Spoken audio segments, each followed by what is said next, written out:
অদ্বিতের পাঠশালায় সবাইকে স্বাগত। আজকে আমার নিবেদন কবি ভবানী প্রসাদ মজুমদারের কবিতা ছাগলের কাণ্ড।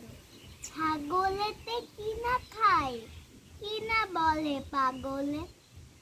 গতবার শীতকালে আমাদের ছাগলে ভুল করে ফুল ভেঙে এক গোলা উল্টে গপ করে গিলে ফেলে মরে পেট চুলকে।